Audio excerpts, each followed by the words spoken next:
732. C'est la date de la bataille de Poitiers.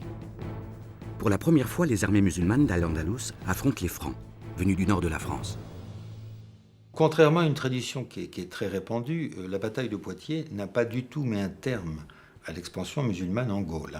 Elle a tout au plus permis aux Francs de poursuivre leur marche en direction du sud, c'est-à-dire en direction du sud-ouest, et bientôt, avec la bataille de Sijan en 737, en direction de la Méditerranée, conformément à un vieux rêve, c'est-à-dire atteindre la Méditerranée. Malgré cette première incursion des Francs jusqu'aux portes de Narbonne, les musulmans conservent leur place forte dans le Languedoc.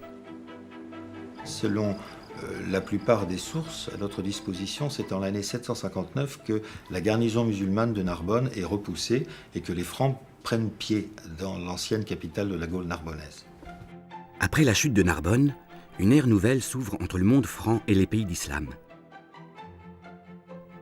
Si quelques conflits demeurent avec le califat d'Al-Andalus, qui domine l'Espagne, des échanges se nouent avec le lointain califat de Bagdad, comme en témoigne le célèbre éléphant offert à Charlemagne.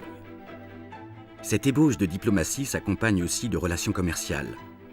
On en retrouve très tôt la trace en Provence.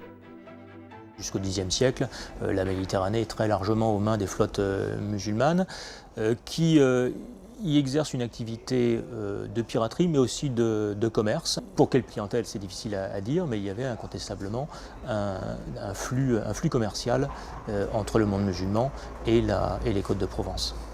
Alors la Provence ne joue pas un rôle majeur dans le commerce méditerranéen à l'époque. Ce sont essentiellement les cités italiennes, Gênes, Pise, Venise, et les cités de l'espace catalano-aragonais, Barcelone, Majorque et Valence, qui sont vraiment les grands ports de commerce. Néanmoins, Marseille occupe une place qui n'est pas négligeable, surtout au XIIIe siècle. Ils exportent aussi bien des textiles qui sont produits à Marseille, où on commence à avoir une industrie textile, mais aussi des textiles qui sont achetés plus au nord, qui viennent des foires de Champagne, de Flandre, qui sont exportés par l'intermédiaire du port de Marseille en direction du monde musulman.